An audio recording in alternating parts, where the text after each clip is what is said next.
ஜெபம் பண்ணி பார்த்துட்டேன், எவ்வளவோ முயற்சி பண்ணி பார்த்துட்டேன். சங்கீதக்காரன் சொல்கிறான், இரவிலும் என் கை தளராமல் விரிக்கப்பட்டிருந்தது.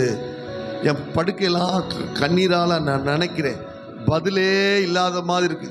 சங்கீதம் 13 சங்கீதக்காரன் சொல்கிறான், எவ்வளவு காலம் ஆண்டவரே, எது வரைக்கும் ஆண்டவரே இப்படியே நீங்கள் மறைஞ்சிக்கிட்டு இருக்க மாதிரி இருப்பீங்க, உங்கள் முகத்தை மறைச்சிக்கிட்டு இருக்க மாதிரி இருப்பீங்க, எது வரைக்கும் சாத்தான் வந்து என் மேலே தன்னுடைய தலையை அவன் உயர்த்துவான், குதிங்கால உயர்த்துவான், எது வரைக்கும் நீங்கள் மௌனமாக இருப்பீங்க, எது வரைக்கும் சொல்லி.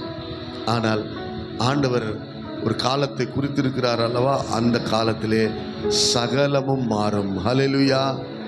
ஒரு காரியம் நம்ம செய்கிற தப்பு என்னென்னா, ஐயா நாளைக்கு பார்ப்போம், சாயங்காலம் பார்ப்போம், சாயங்காலம். ஒரு காரியம் என்னன்னு கேட்டிங்கன்னா, நம்முடைய வாழ்க்கையில் தேவன் எல்லாவற்றையும் தரும்போது ஒரு சந்தோஷம் இருக்க தான் செய்யுது. தந்துவிட்ட பிறகும் நீதியை